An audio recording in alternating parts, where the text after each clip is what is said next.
สบายดี อ่านข่าวโดยซ่องชาแนลฝากกดไลค์ กดแชร์ และกดติดตาม บทสัมภาษณ์ท่านนางนีน่าก่อนดาว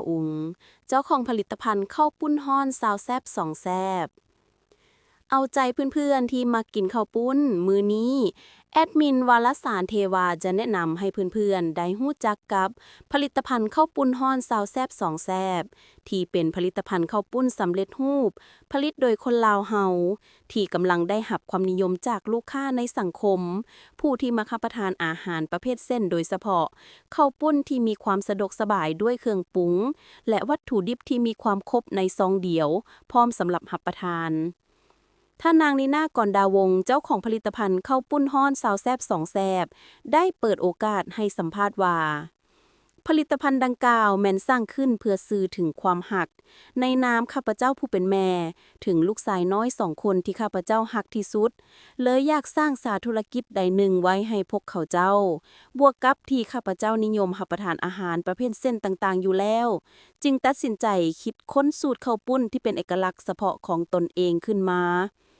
แล้วให้คนอ้อมข้างได้ทดลองซิมปรากฏว่าได้รับผลตอบรับดีเกินคาดจึงตัดสินใจแปรรูปเป็นผลิตภัณฑ์ข้าวปุ้นฮ้อนซาวแซบสองแซบนี้ขึ้นมาโดยเริ่มต้นวางขายในต้นเดือนสิงหาคม2025นี้ข้าวปุ้นฮ้อนซาวแซบสองแซบแมนมีความโดดเด่นอยู่ที่เป็นผลิตภัณฑ์ภายในสร้างจากภูมิปัญญาของคนลาวเฮาที่นำใช้วัตถุดิบสดใหม่ภายในประเทศเป็นส่วนผสมหลักปราศจากสารกันบูดอายุการเก็บรักษายาวนานมีรสชาติอันเป็นเอกลักษณ์ที่เหมาะกับทุกเพศทุกวัยสามารถกินได้มีเส้นเหนียวนุ่มผลิตจากวัตถุดิบคุณภาพสูง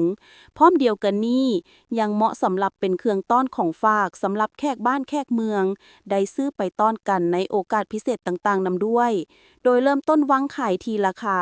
25,000 กีบต่อ1ซองอิงใส่ผลตอบรับต่อกับผลิตภัณฑ์ข้าวปุ้นฮ้อนซาวแซบสองแซบที่นับมือนับมีฐานลูกค้าเพิ่มขึ้นข้าพเจ้ามีแผนจะพัฒนารสชาติให้หลากหลายขึ้นโดยจะเพิ่มข้าวปุ้นน้ำปลาแดกและมีเหลืองแห้งสำเร็จรูปเพิ่มอีกเพื่อตอบสนองความแห้งห้องต้องการและสร้างทางเลือกที่หลากหลายให้กับลูกค้าได้มีอาหารจานด่วนสำเร็จรูปที่ดีต่อสุขภาพผู้บริโภคโดยถือโอกาสนี้เชิญชวนเพื่อนๆให้หันมาสร้างค่านิยมในการสวมใช้ผลิตภัณฑ์ภายในของคนลาวเฮาเพื่อประกอบส่วนสร้างความเข้มแข็งให้กับเศรษฐกิจลาวเฮาอีกทางหนึ่งด้วยสำหรับลูกค้าท่านใดที่สนใจผลิตภัณฑ์ข้าวปุ้นฮ้อนสาวแซบสองแซบ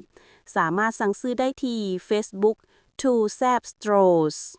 หรือหมายเลขโทรศัพท์020-555-13321และ020-7869-6327นำเสนอข่าวโดยวารสารเทวา The Teva Magazine